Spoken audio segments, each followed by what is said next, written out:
Yeah, at the Tower of Babel, they wanted to make their name great, and if they wanted to make their name great, whose name did they not want to be great? But God. Yeah, they wanted to cancel his name, so to speak.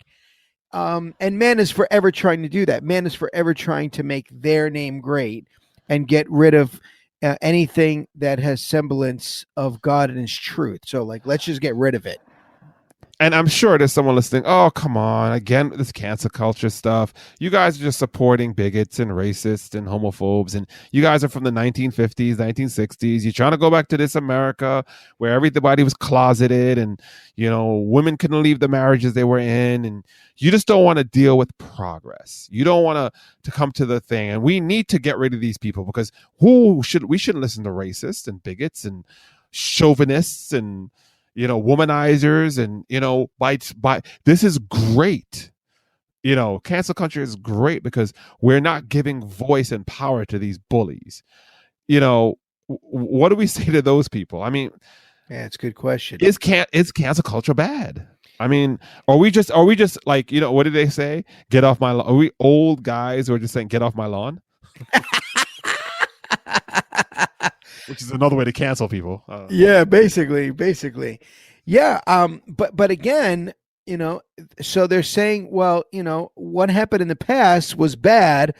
The people from the past, like, they were foolish. They didn't know anything. But we today, we are so intelligent and we have all this technology and, science agrees with us and, we have history on our side. And so they're taking their standard right now. And what happens in 50 years when people look back at the people now, they're going to say, oh, well, those people weren't very progressive because, and it's like, it's a never ending train.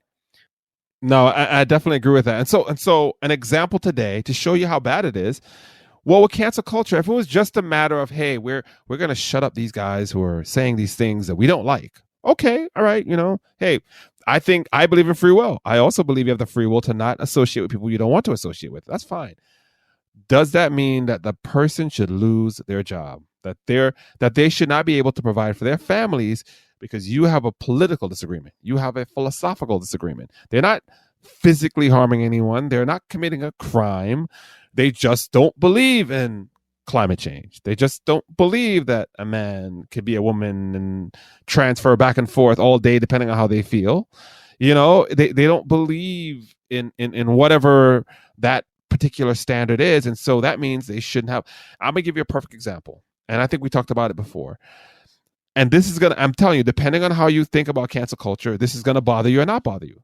So there's a lady in Manhattan who sees a black man with a dog in an area where there is not supposed to be any dogs, or a dog has to be on a leash.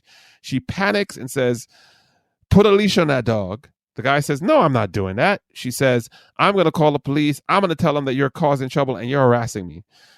So one side looks at that and says, this lady is racist. She's just picking on this man because he's black.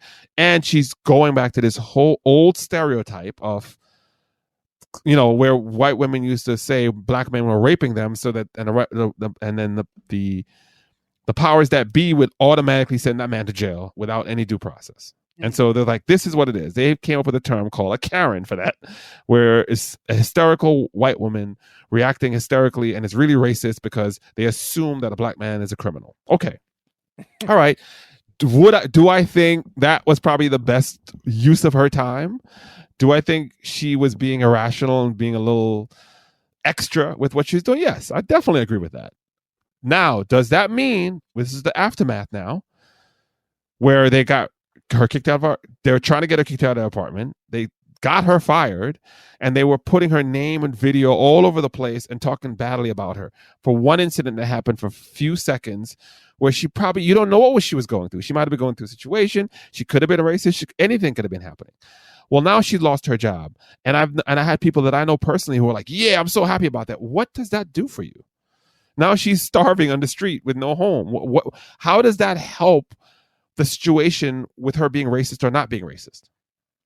Yeah. No, that's absolutely true. And so we have people losing their jobs right? I forgot which owner of which basketball team he made some racial remarks, and he was immediately fired from. I believe it was. I think it was the. It wasn't the Lakers, but it was the other LA team.